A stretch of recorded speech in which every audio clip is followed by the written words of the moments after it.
Hello and welcome to the Moonshots podcast. It's a huge episode. It's a number 73.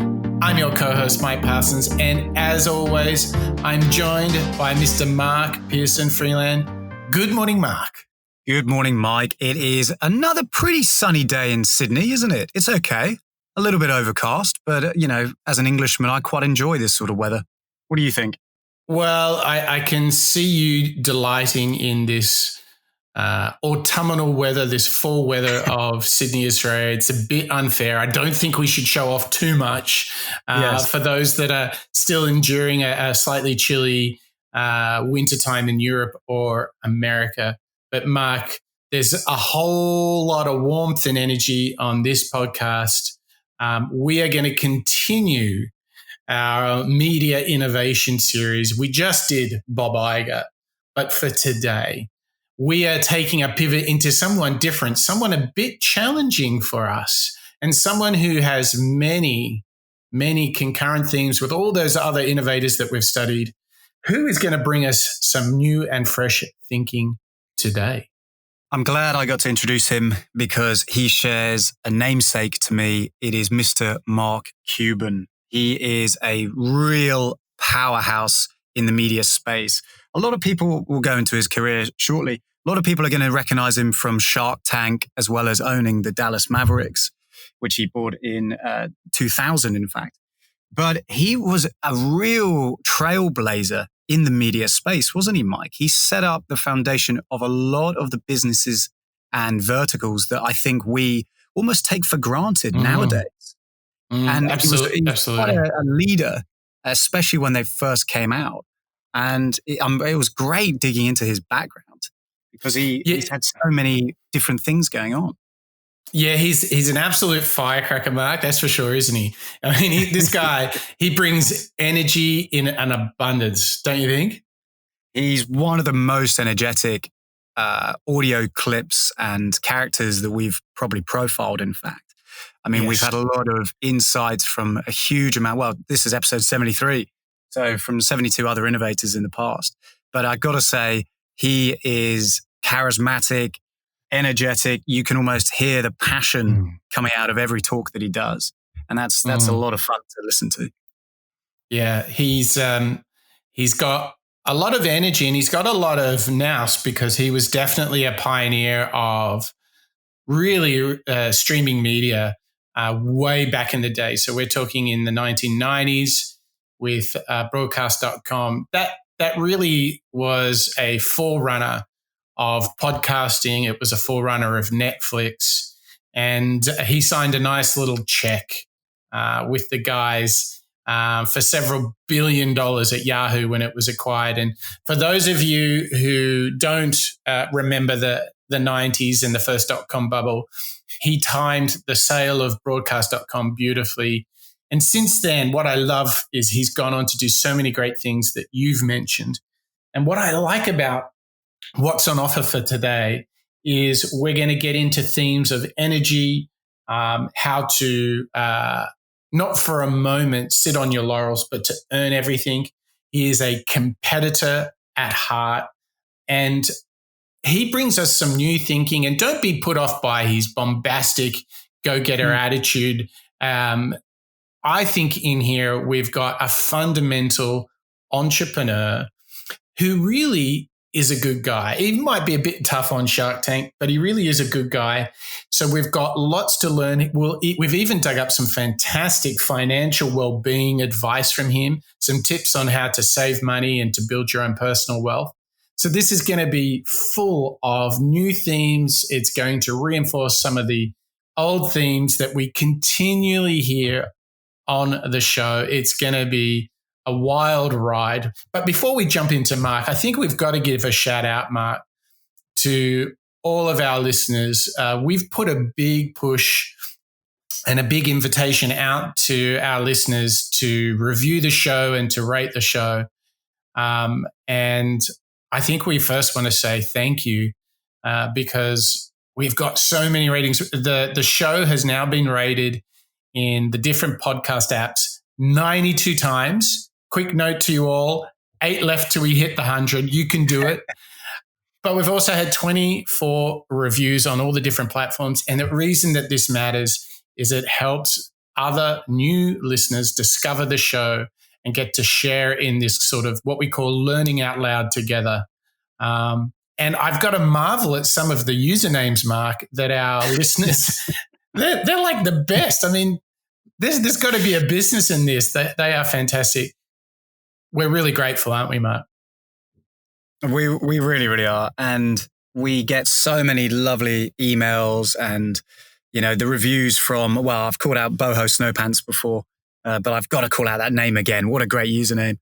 Oh my gosh. Dougie Sig, hang on, from Canada, no less. Yes, exactly. And all of you guys, you send these amazing reviews. And just to build on what Mike was saying, the more reviews, the more interactions and so on that we get on these different podcasting platforms, it does get the word out there. And if you guys are really, really digging what we have to say, we love it. Thank you so much. We just want to spread the word. We don't, we want to give everybody the chance to do this out loud learning. This is what we do. So the more reviews, the more pushes, it's just going to help other people find it out. So thank you very much. So Mark, yeah, I have to concur. Super grateful. Let's push for another 8. Let's hit the big 100 ratings in your favorite podcast catching software. And while you all jump into your apps now, let's rev them up. Let's get the energy going. Mark, where should we start our Mark Cuban adventure? When I hear the word revving, I think of Mark Cuban. I can imagine him. He's a little bit like a Tony Robbins. I can imagine him really getting himself going in the morning.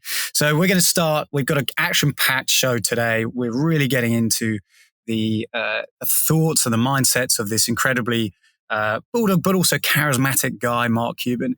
So we're going to start with a little bit of an intro clip to figure out how do you stay ahead. He's an incredibly figurehead leader in this space. What does he have to say to us? How can I try to stay ahead in my space as well as everybody else's? Your tips to success. One of them is work like there's someone working 24 hours a day to take it from you. Because they are, right? Really? Whatever, we have the sense when we go to work that we're irreplaceable, right? I do a great job. My boss told me I do a good job. People tell me I do a good job. And we forget that there's a lot of people out there that don't have jobs that are looking to get your job. Right. And so we tend to just get so caught up in ourselves and not think about the reality around us. That's when you're working for somebody. When it's your business. Right. Oh, boy. When it's your company. Well, right? This is the most competitive business there is. Yeah. There's always someone trying to kick your ass. All right, let's go to number 2. It doesn't matter if the glass is half empty or half full. All that matters is you are the one pouring the water. That's my favorite, actually. I love this. Everybody looks at situations and they say, oh, it's a good thing. Is it a bad thing? But really what it's about is, are you taking control, right? Are you trying to control your own destiny? Are you prepared? Is it half full? Is it half empty? It doesn't matter.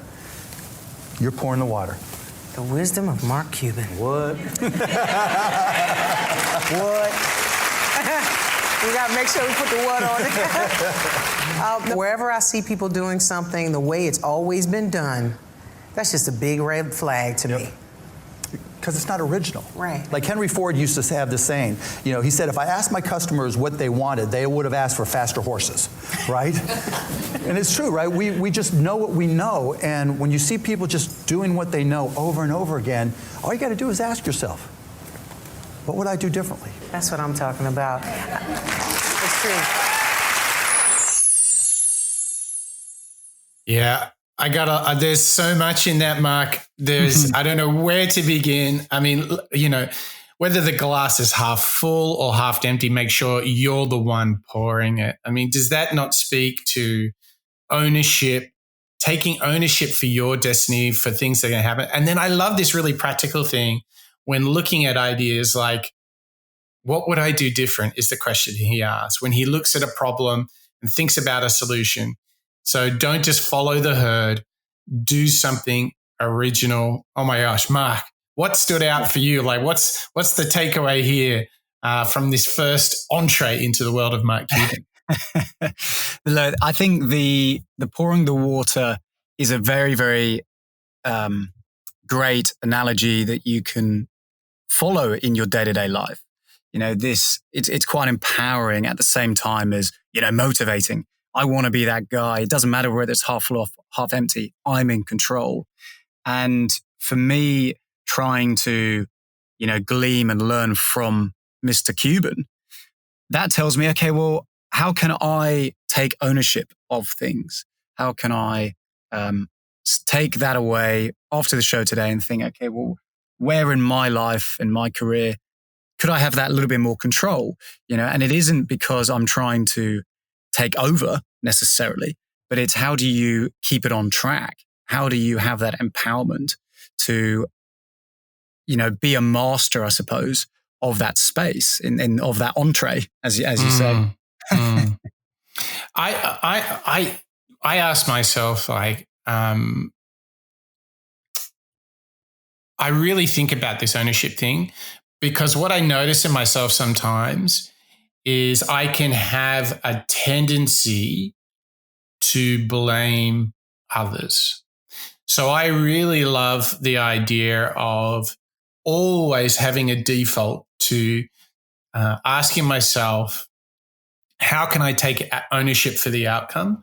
And how can I ensure that I've done everything, not only to ensure that I get the job done, but that those around me do too. And I think that it's not easy, is it? Like when you think about when we get past the idea of, hey, you should take ownership, and without a doubt, you can argue that Mark Cuban really does take ownership. He's a self-made guy. He's always working, always hustling. Like you don't get the feeling that he's just enjoying the billions. He's making more products, building more businesses every single day.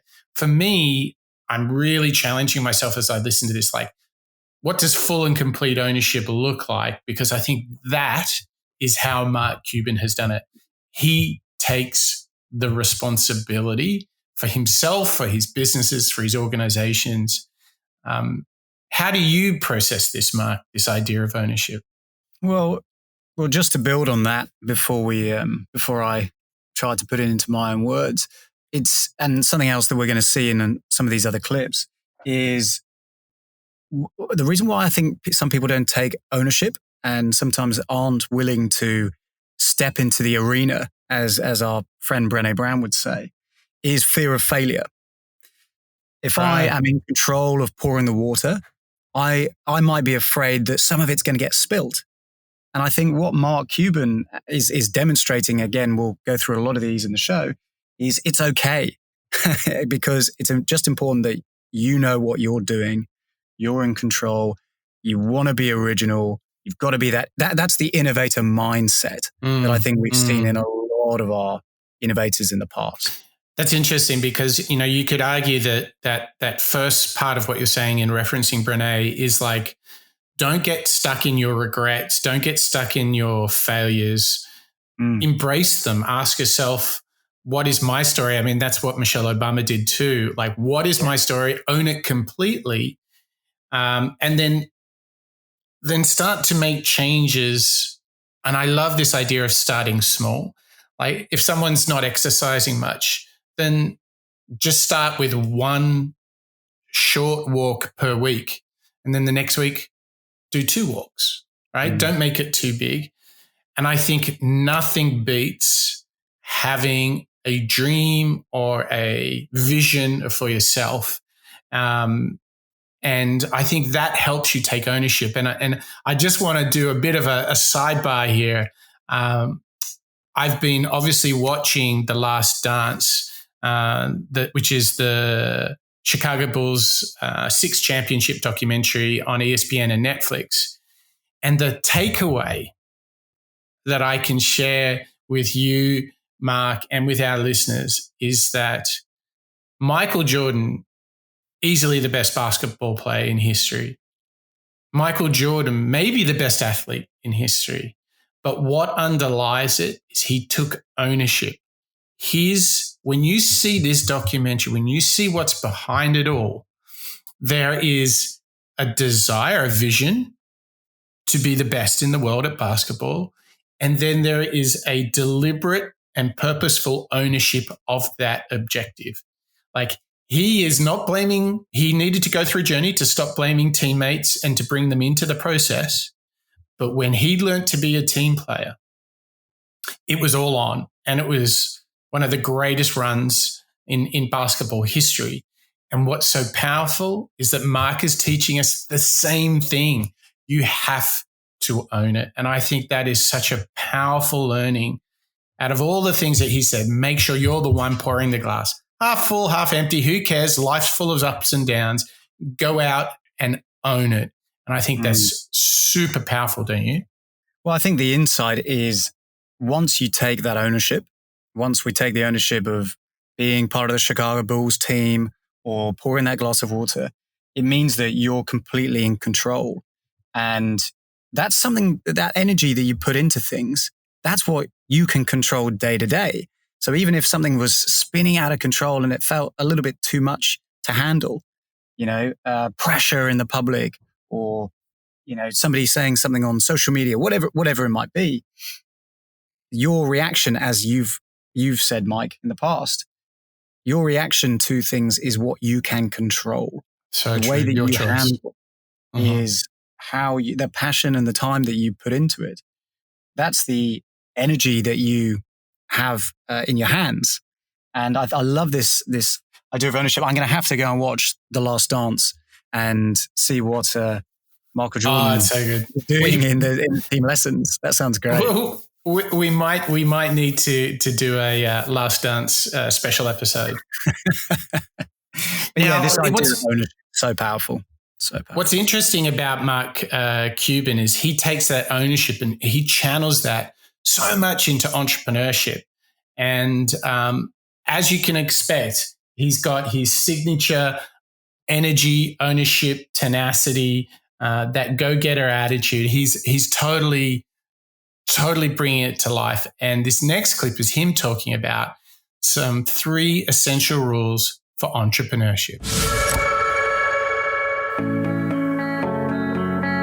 I'm going to give you some quick and dirty rules that every entrepreneur needs to be aware of. Number 1, sales cures all. There's never been a company in the history of companies that's ever succeeded without sales.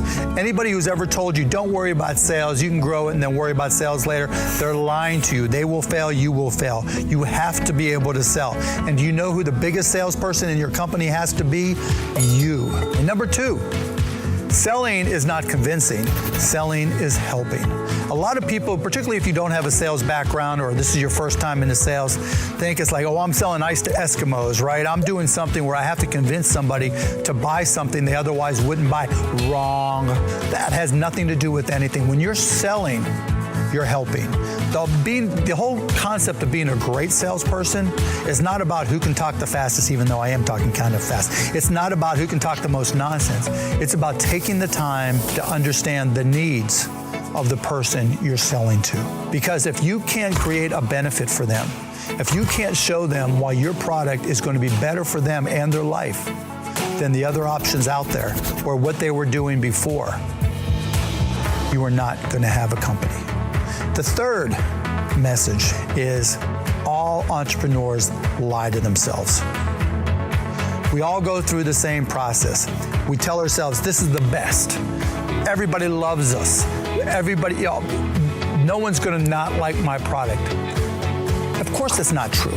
What I like to tell people is when you have a company, when you're an entrepreneur, you have to figure out how to kick your own ass before someone else does it for you.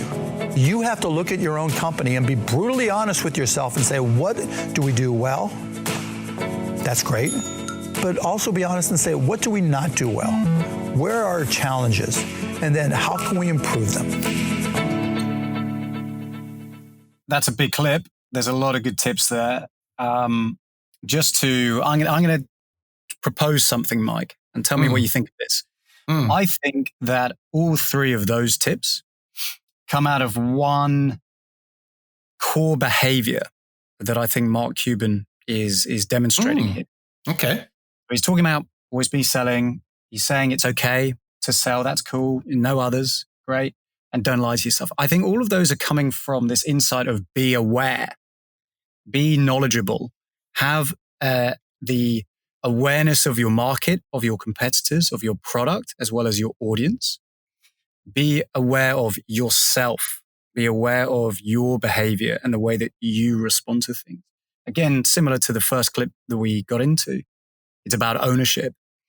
But for me, this awareness, I don't know. What do you think? I feel like there's something here that won't let go for me. I think it stems in don't guess, know. And the way that you know that you've got something is to get out there and don't hide from presenting your solution to a problem. And you need to know, don't guess, don't be optimistic. You need to know you're really solving a problem. And I think that this is what he's challenging us to do. And I think inherently there's a big tension in this, because I think if you are an entrepreneur, you are by nature optimistic, because you're like creating something new, building something new rather than maintaining. But the challenge for us all is how to be objective when you're going for it. You've invested so much. How can you call yourself out? I think the answer that he's presenting to us is if you go out in the world and try and sell it, if you talk to customers, you will find the feedback that you need to make sure that you actually are providing the right thing. And I think this brutal honesty that he talks about is so important. I mean, if you look at Eric Ries, who we've featured on the show, and Lean Startup, his whole framework is born out of that he spent several years, many millions of dollars building a product that nobody wanted. And he would concur with Mark Cuban so much. If he was listening to this right now, he would be nodding in violent agreement that he was never brutally honest about the product that he was building. And they managed to hire a lot of people and spend many tens of millions of dollars and then realize, oh, damn, nobody wants it. So that's Eric Ries from the Lean Startup. If anyone's keen for a good book, I would very much head in that direction. But I think my question for you, Mark, is how, when you're working on ideas and the stuff that we do for clients is all about ideas, opportunities for new products, new services, sometimes new companies. How do you make how do you put a lens on your work to be brutally honest and objective, and how do you avoid getting into the guessing game and subjectivity? Because there's a lot on the line. How do you try and keep yourself honest, Mark? Yeah, for me, it all stems out of subjectivity. We're all the product of, our experience and so on. I think there's two direct ways that any of our listeners could try to replicate during their normal business. The first one is the easiest. Talk to others. Talk to your colleagues. Bounce around ideas. If you're thinking that your point of view is correct, maybe it is, but go and talk to somebody else and express that. Get that dialogue going, get the conversation started, because not only are you going to enrich your point of view and your experience by talking to others, because they may illustrate something that you haven't considered yet, you might actually be challenged because maybe you haven't seen the whole picture. Maybe you're only seeing a part of the whole. The other part of it, and this is a little bit more grounded in actionable work that you can do with your clients, your partners, and so on, is if you have questions around a product or a campaign of some kind, go and talk to your end user. Very, very simple to do that. We've done a lot of work in our past careers around talking to customers. There's a lot of good tools online, and we can talk about those later. But for me, it's all around, well, let's just double check with the actual people who are going to end up using that product. Right. I think you're absolutely right. And I think that you can start to see that brutal honesty and all that tenacious energy has led to him, building not only a lot of products, and a lot of companies. He's sold them. He's made a great, an enormous fortune, it has to be said, over $5 billion. And obviously he took not only his company, broadcast.com, and sold it, he then took the Mavericks to win the NBA finals. So he's not a one-trick pony, this guy, right. Mark Cuban. And we have got some great tips coming up from him now. And I want everybody to realize that where not only Mark Cuban, but there's a really strong way of thinking about money and wealth and finances, which I think is really powerful, which is to frame the idea of getting financial stability and well-being as a means to creating options in life. I mean, let's be honest, Mark Cuban doesn't need to work anymore, but he chooses to. So it cannot be only about the money. And so what you'll see, not only in the previous clips, but also in the future clips, there's a real driver, a bigger vision of what he's trying to do. But before we get to all of those, what I really want to do is segue into some really simple financial advice from Mark Cuban that I think we can all take on board because, hey, if he's made millions and if he's made billions, let's listen now to how he manages his money and gives us his guide to getting rich. Hi, I'm Mark Cuban, and I'm about to give you some advice on how to be just a little bit richer than you are today. How do you get rich? Rich is all relative. So there's certain things you need to do in order to put yourself in the best position to be rich. The first thing you need to do is live like a student. When you get that first job, it's really cool. I remember looking at cars and thinking, I want this car. Fortunately, I kept my junker. Number two, you shouldn't use credit cards. I remember bill collectors calling me every 2 minutes. You're better off using a debit card when you need to just not use cash. Number three is save up 6 months' income. If you don't like your job at some point, or you get fired, or you have to move, or something goes wrong, you're going to need at least 6 months' income. Then what I would do is probably put it into the cheapest SPX, Standard & Poor's mutual fund that I could find. If you're a true adventurer and you really want to throw the Hail Mary, you might take 10% and put it in Bitcoin or Ethereum. But if you do that, you've got to pretend you've already lost your money. And it's like collecting art. It's like collecting baseball cards. It's like collecting shoes. Something's worth what somebody else will pay for it. It's a flyer, but I'd limit it to 10%. It's so hard to make a return on regular investments that you're better off when you see a sale. So for instance, if hopefully we're all using toothpaste every day, right? A couple of times a day. And we're going to go through toothpaste every month, whatever it may be. You're better off buying 2 years worth of toothpaste when it's on 50% discount. That's an immediate return on your money. Any of your reusables, consumables that you have to have, when they're on a huge sale on Amazon, buy them because chances are their prices are going to go up. But that's a real savings that you get to put in your pocket. Negotiate using cash. I tell people all the time, if you're out, you're going to take a yoga class and they want to charge you $30 and say, look, I got 20. You know what? They're going to take it. Negotiating with cash is a far better way to get a return on your investment. I used to love to walk through bookstores when there were bookstores everywhere. And if there's something that caught my eye, and I thought it can give me one idea, to spend $30 to give one idea that could help propel me, make my businesses better, it was a bargain. The Only Investment Guide You'll Ever Need by Andrew Tobias used to get me all fired up. I'll read hours every day because all it takes is one little thing to propel you to the next level. Nice works. When you're nice to people around you, when you're caring, when you're empathetic, you're always going to get more results. Running a company is not easy. It's hard. But the one thing that you can control in life is your effort. It's a long clip. It's full of really, really actionable tips, but it's very good, isn't it? I mean, I'm getting a lot of things that I can try and replicate during my day-to-day life. I can be obviously a little bit more considerate when it comes to my finances and spending and so on. But actually, the three things that I wanted to, call out and see how I could try and do this more regularly are sales. I love the fact that he's bringing up sales. It's very, very human.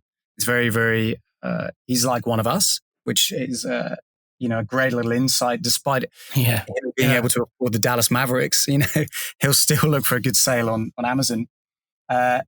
Books is a really, really key one there. So when we are thinking about all of our innovators, let's use Bill Gates, for example.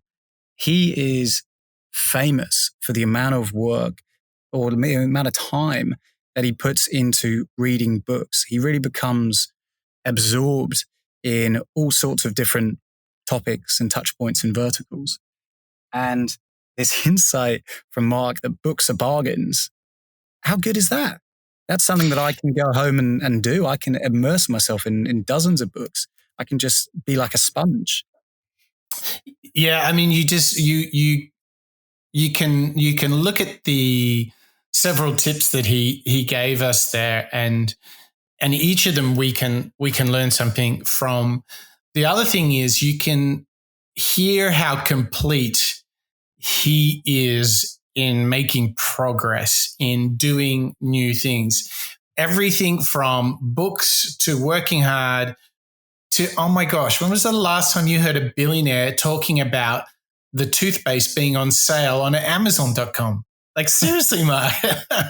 Like, when did you hear this, right? When? Never.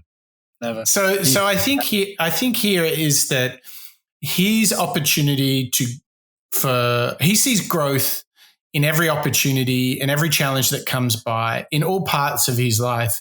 And you can tell that he is just continually propelling himself to the next thing.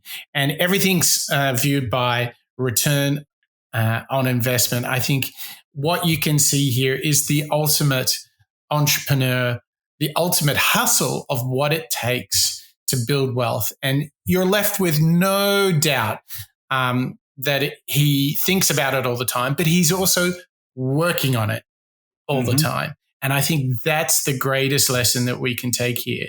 This guy is no bystander. He's not a passenger in life. He's firmly in the driver's seat, and he is, for good, bad, or otherwise, he's going forward, isn't he? He is. He's unpretentious. He knows where he wants to go. This is presumably behavior that he's been doing ever since he first got into business selling garbage bags when he was 12.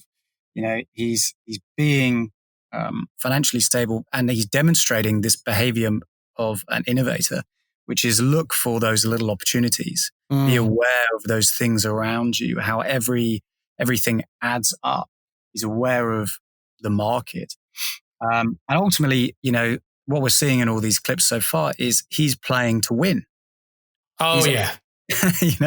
He obviously works hard, but he's not afraid to count the pennies as well. He's totally exposed on all of it because he digs it. He loves it. Well, there you go. That's the first half of the show, and we've already taken so much from it. He is being brutally honest. He is looking to make progress financially in every part of his life. And he's doing it with some great values of hard work and learning in his own special way. But more than anything, so far, I think what he's given us is this idea is that you're the one pouring the water. Whether it's half full or half empty, that glass, you are pouring the water in it. And I think this is really important, particularly in a time now where there's a lot of uncertainty around us. Take a moment, take control of your life. This is what we're learning from Mark Cuban. And what we've got coming up is we've got some great thoughts on learning. We've got some great thoughts on mentorship, and also some controversial thoughts similar to that of Cal Newport about following passion. That's all to come in the show. But before we go there, Mark, every show we make show notes. We produce a ton of content on Instagram and Twitter and Facebook, everywhere. Where should people go if they want to launch into the universe of the Moonshots podcast? You can launch your way into the stratosphere by visiting moonshots.io. Everywhere, everything that we learn, all of our show notes, as Mike's pointed out, as well as some useful links, transcriptions, and the show itself can all be found on moonshots.io. Nice. So get typing, hit the internets and you're going to find a lot of goodies at moonshots.io. So now, halfway through the journey into the world of Mr. Energy himself, the true Maverick, Mark Cuban. I mean, it's not surprising that his team is the Mavericks. I mean, there is no more appropriate name for a Mark Cuban basketball team than the Mavericks. Now we're going to enter sort of a different space, some different ideas. We're going to actually hear from Mark why he actually doesn't believe in mentorships. And that's really interesting because mentorship is often a big theme of personal growth and learning. And certainly what we heard in our previous show is that Bob Iger was willing to take mentorship either directly or indirectly. He would learn from the people around him. And so it's really great that we've been able to find this clip. This is Mark Cuban talking about mentorship.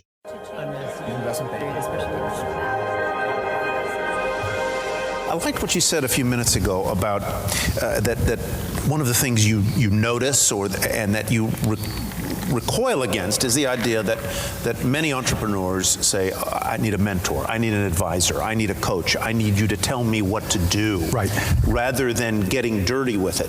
So my question is, what role in your businesses do advisors play? And do you turn to people, and when do you do it, who you think are smarter than you?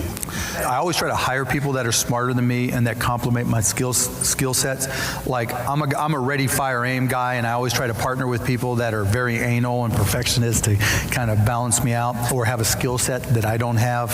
But once I'm going, I mean, I would go to events and like this and listen and learn and go to conferences, and when I get the opportunity, I'll ask questions.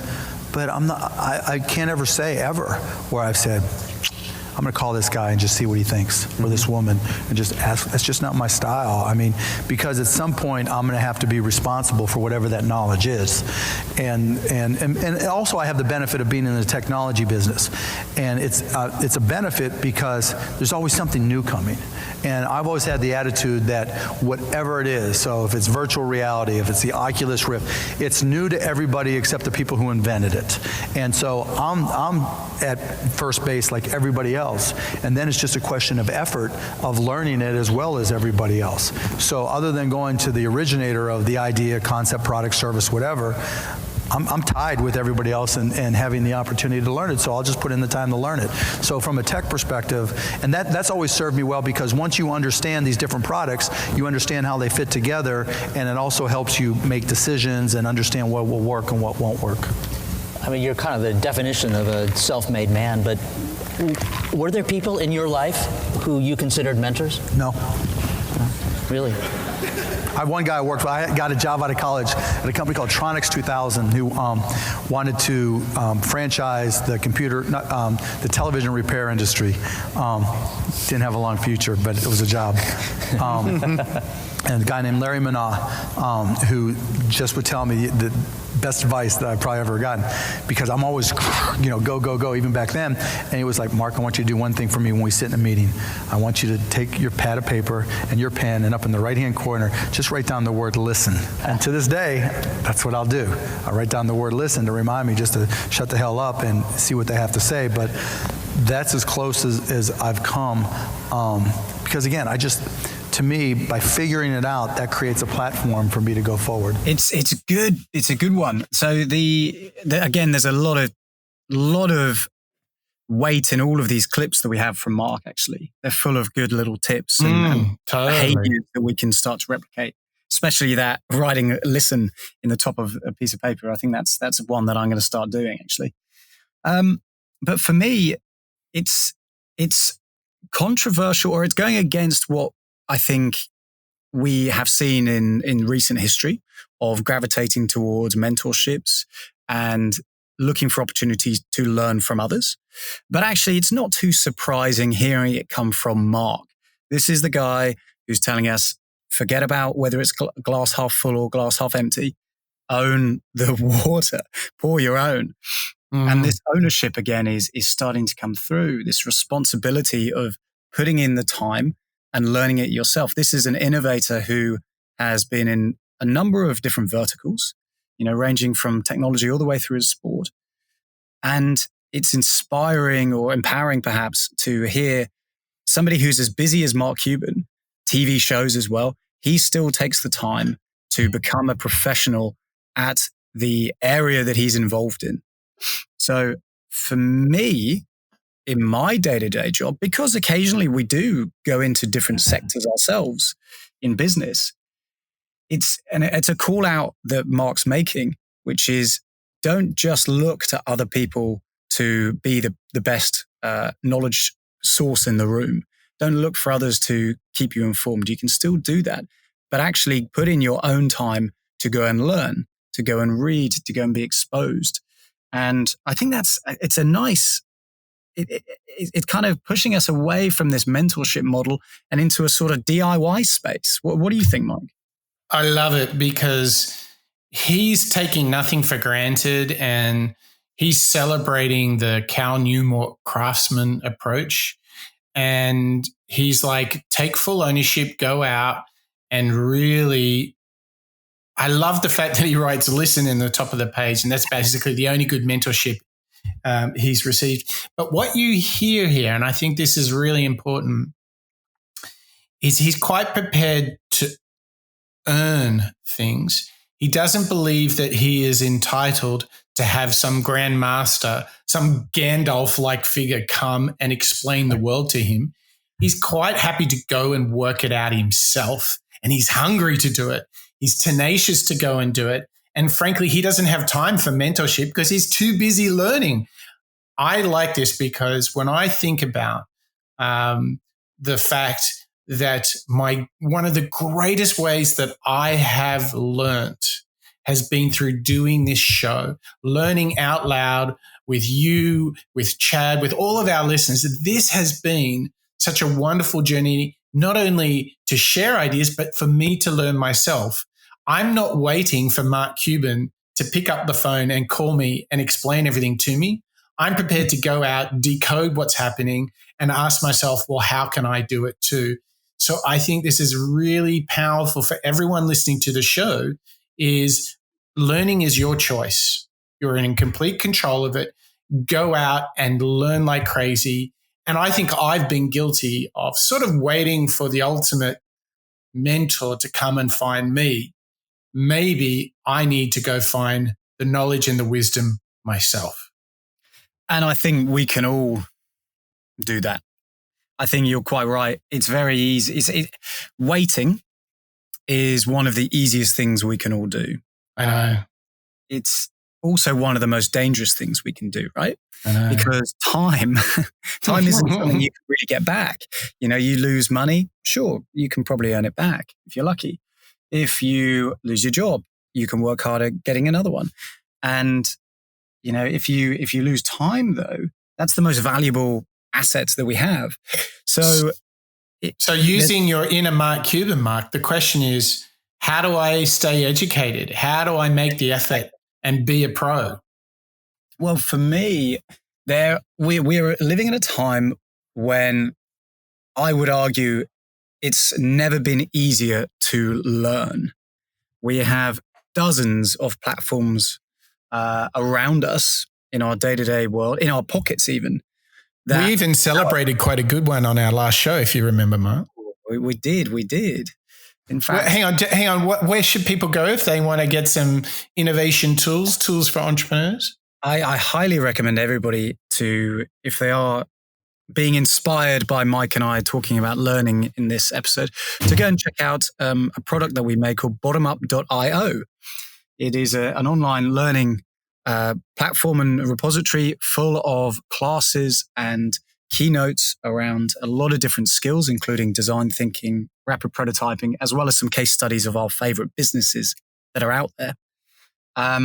So using that as a perfect launching off point, all of our listeners could go to bottomup.io right now, sit down and learn something within the hour. They're bite-sized courses. And I could go on to my podcast app of choice and find, again, a plethora of great content on there, including from Bottom Up Skills.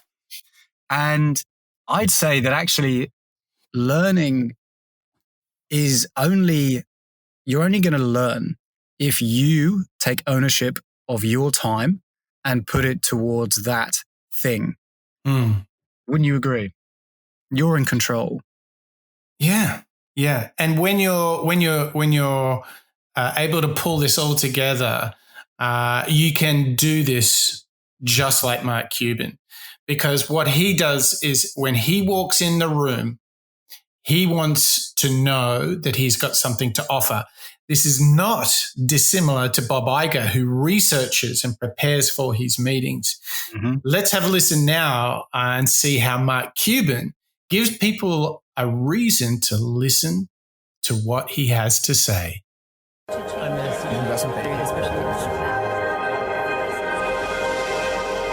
In terms of being audacious and being boisterous or being controversial, the first thing you have to realize is nobody wants to hear what you have to say until you give them a reason to want to hear what you have to say. And for me, in each industry that I've been in, whether it was the computer reselling industry and systems integration industry, when I had MicroSolutions, or now into digital privacy and shrinking your digital footprint with CyberDust, each time I've made the effort to go out and connect to the media within that industry, whether it was trade publications or, in the case of the Mavericks, ESPN and television networks. And I've really, really worked hard at trying to, be as educated about that industry as I possibly could be, and position myself as just that, being very educated in that industry. From there, I picked up this saying from a guy named Randy Galloway, who was a radio host in Dallas for a long time, and he always said, you always got to check your whole card. And what I've used the media to always go out there and put out a hypothesis, or put out an idea, or put out a perspective, not being afraid to be wrong, knowing that if I am wrong, worst case, I'm going to learn. And from that, it led to a lot of people thinking I was a little bit crazy, because I would put out suggestions and thoughts that made perfect sense to me, that other people thought couldn't possibly be right, but gave me also the opportunity to hear their feedback to see, if I'm right or if I was wrong. That connects very well with the clip that we were talking about earlier, where you can learn from others by having this dialogue, but also listen and research your end product with customers. What I liked about that, though, and this is a good insight that I personally will take away and put into my career, aside from working hard, it's knowing to have the confidence to go out, make the effort, put in the time to learn and be educated, but not to be concerned or worried or disappointed, maybe that's the word, if I'm wrong. Because if I'm wrong, I will learn. And that's a wonderful cycle. Yeah, and I think that the way to build on that is to try, this is a nice little mantra, to try and make every conversation an opportunity for you to give a gift. Maybe it's a tip. Maybe it's an idea. Maybe it's a book to read. Imagine if each meeting you had today, you just started with the idea, I'm going to listen, and then I'm going to see if I can give one little bit of helpful advice. And that's what I like to call it's a little gift, or it's a book, or it's a link to something on the internet that might help them get the job done. And then imagine if you did several meetings a day, and in each of those you gave a gift. And then every day of every week you did that.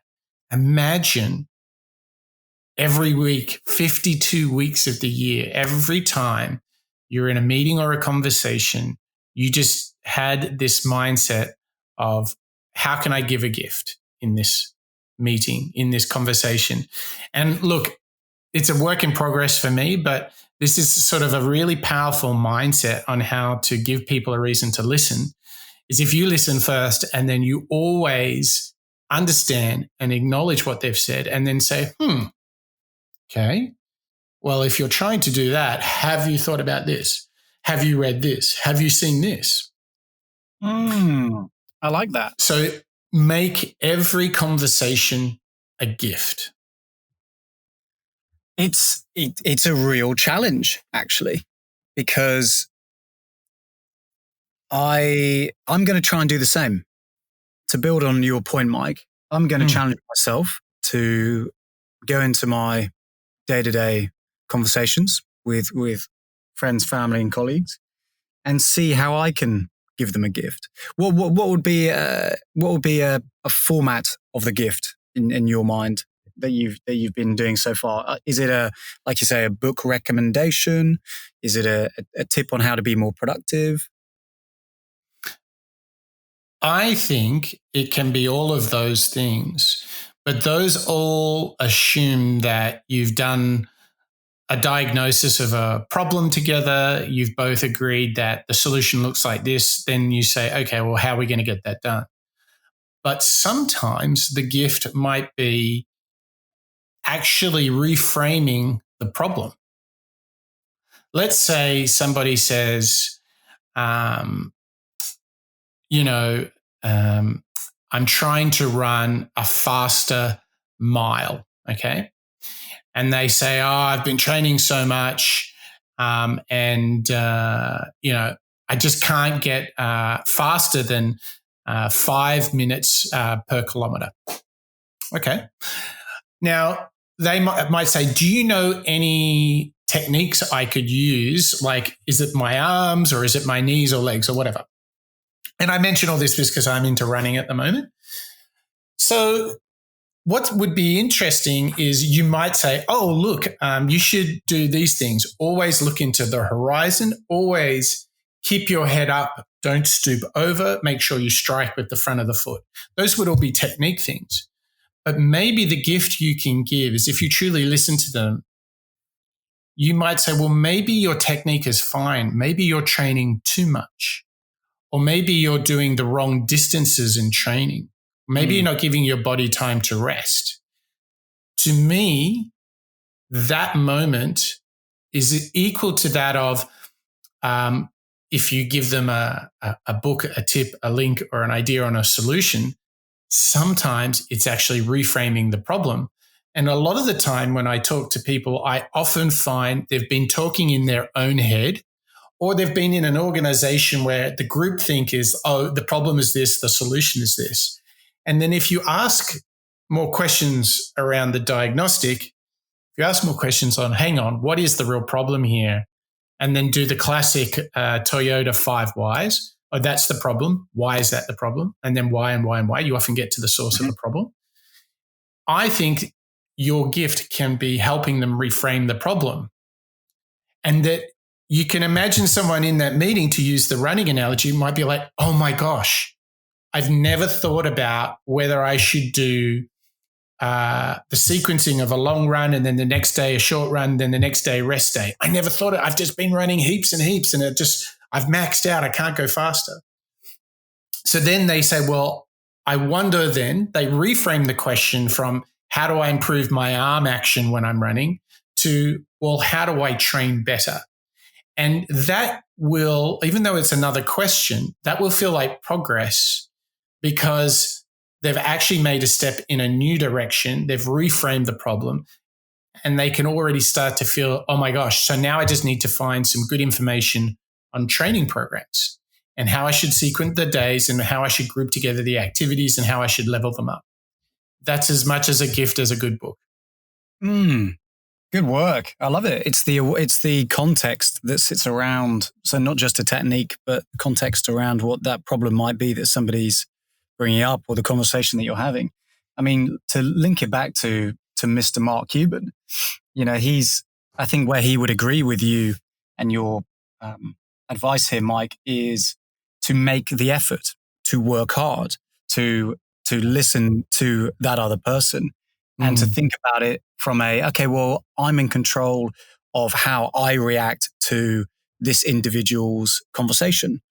How could I, as a potential educated individual in this scenario, add something to it? It's the awareness again coming back in. And I think that's great. I think Mark Cuban would totally agree with this reframing the problem. Again, it's a and innovation and innovators' behavior, isn't it? Yeah, and someone who just wants to get the most out of life, right? Because what's crazy is if every conversation is a gift, then people will want to work with you. In terms of your colleagues, you'll delight and support your family and friends. And, you know, in the end, we all have clients, and then you really do become the trusted advisor if you're continually moving things forward with good advice.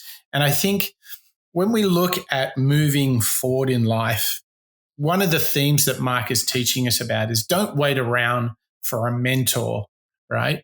And what's very related to that type of thinking is what we've heard from Cal Newport, which is don't follow your passion. And the crazy thing is, as different, I mean, you couldn't get two more different people than Cal Newport, who we love, and Mark Cuban, who we love, but they intersect at the same point around this thought.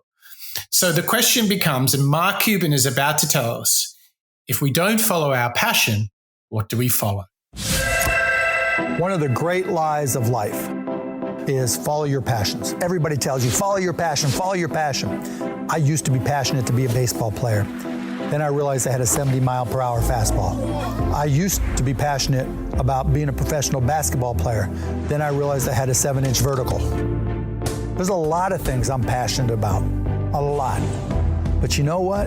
The things I ended up being really good at were the things I found myself putting effort into.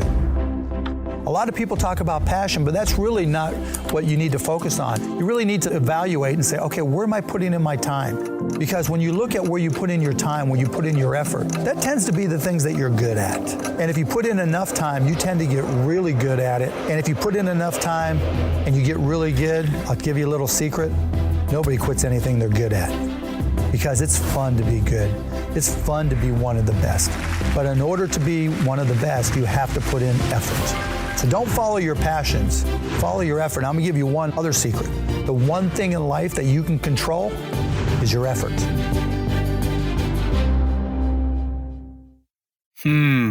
And it all comes back around, this idea of ownership, this idea of being in control of areas that you can put your energy towards. You know, this is, again, you know, like you say, it links back to our friend Cal. It is approaching life in that slightly different equation. And that's going to be something that I'm going to try and action as well. Instead of, and, you know, eventually talk to friends and colleagues and so on about it too. Instead of waiting for an opportunity or a behavior to come up and that enables me to be a baseball player or a basketball player, instead, I'm going to spend my time being proactive. I'm going to evaluate what I'm enjoying doing. And I love this. What you enjoy equals what you're good at. You know, you're going to spend more time. That's right. To do that. Because there's a thinking here that, like, let's take the conventional wisdom that Mark Cuban is breaking here. We have heard a lot over the last decades, follow your passion. Well, listen, I like sport, but that doesn't mean, like, I'm really passionate about some sports. I really love rugby. I really enjoy basketball and cricket, but it doesn't mean I should be a professional rugby player. I love music, but I chose not to be a professional DJ. And what's really important is my journey when I was DJing full time is I actually lost some of my passion for the music because it became a job and not my passion anymore. And so I think what both Mark Cuban and Cal Newport are challenging us to do is to find another source, which is what you're good at, where you like to put your effort. And my question for you is, Mark, how do you know when you find something you're good at? What's the marker that all of our listeners can be looking for when they're asking this same question? I think it comes down to a desire to spend time doing it.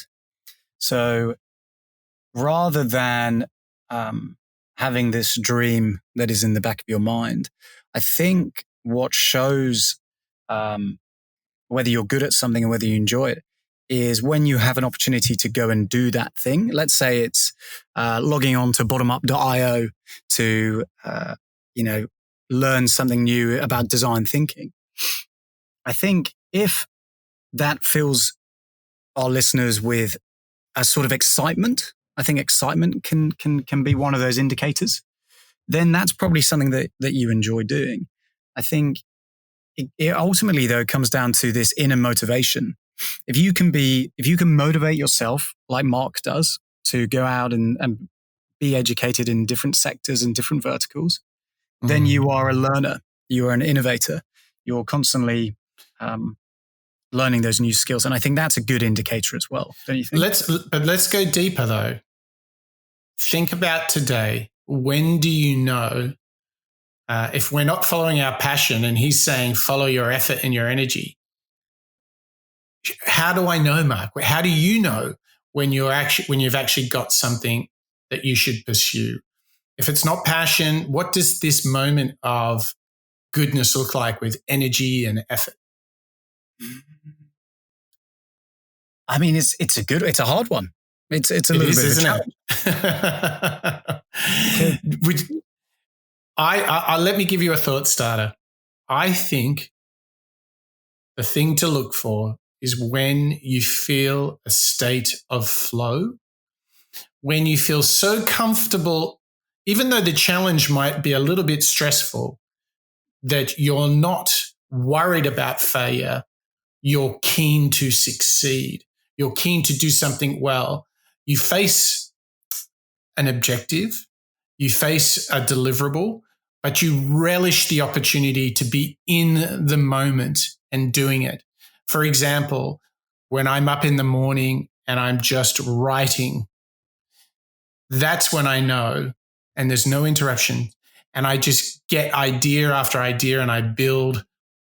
This is a state of flow when, even though despite the energy that's being used, it feels effortless.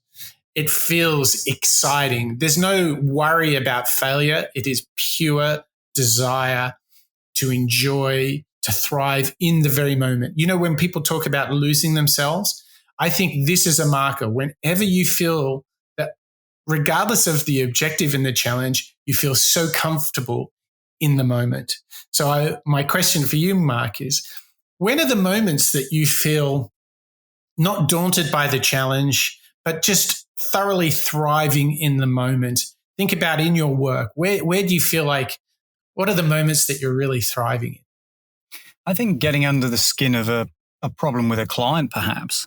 So if there's a particular challenge that one of our partners might have, I might not know the answer. I think, in fact, I probably won't, because ultimately my point of view might be subjective. But I think it's figuring out, okay, well, what might be the process to help answer that question? So I think there's a logistics flow to it. You know, I quite enjoy getting into the habit of, okay, well, where might I start? What might that look like? How might it go from A to B? And I think that's where my flow kicks in. And I start getting into that constant, it's almost like you're jogging at a pleasant pace, isn't it? You know, your brain is constantly being energized. It's not necessarily sprinting like a puppy necessarily. Instead, it's a constant state of Zen-like attention, I suppose. So what I encourage you and all of our listeners to do is ask yourself, when am I in moments that I feel like I'm thriving, I'm relishing the challenge, it feels effortless. Even though I'm working hard, it feels effortless. I think that's how you follow your energy, you follow your effort, and you can find this state of flow. And if you pour yourself into those and look to spend more time, create more opportunities where you're in that state of flow. In fact, if you want to take full Mark Cuban, he would say design your day, design your life around those moments. Maximize the number of moments where you're putting effort and energy into the things that create a state of flow, where you feel like you're thriving. And I think what's so important is to avoid the trap of, I like music and sport, so I'm going to be a DJ at night and a sportsman during the day. Wrong, wrong, wrong. Follow your effort, follow your energy. Oh my gosh, Mark, we are getting like serious high level learnings from Mark Cuban, the Maverick himself. I mean, we are getting it, because this guy is really serving it all up on the show today. We know that for all of his Maverick energy, he starts every meeting writing listen, and he's not waiting for others to teach him. He will teach himself, and he's going to take ownership for the outcome. Whew. Mark, that's a big show. And actually, I have a feeling that we could probably carry on talking about Mark Cuban. You know, he's had such a busy career, sure, but actually all the lessons that we've talked about, I think we could go on. I mean, the thing that I'm going to take away personally is, apart from obviously, as you say, the challenge of when do I get into a good state of flow, is how can I be in control of my time? How can I own the opportunity to learn, to have something to offer to every meeting? And, born out of your new behavior, Mike, of giving a gift, I think that's a nice way to ground it. So I'm going to work from now on with that in my mind. Fantastic. Fantastic. And ladies and gentlemen, if you thought our media innovation series had come to an end, you're wrong, because we have one more, and this is going to potentially be the biggest. We're going to go into the world of Netflix and listen to their founder CEO, Reed Hastings, in our next show. And I love Reed Hastings. He has not only done great stuff with technology, not only has he created one of the greatest new media empires in recent times, but he has also done it through a huge focus on culture in the organization. And I think we have a lot to learn in the next show, episode 74, where we wrap up our media innovation series with Reed Hastings. Are you fired up for Reed, Mark? I am. I'm very, very fired up. Reed's going to be a particularly interesting one to get into. I know he's a little bit involved in schools and politics as well. And I'm sure he's got a wealth of stuff that we can glean and learn from him. So count me in. Absolutely. Fantastic. Well, there you have it, ladies and gentlemen. What a show.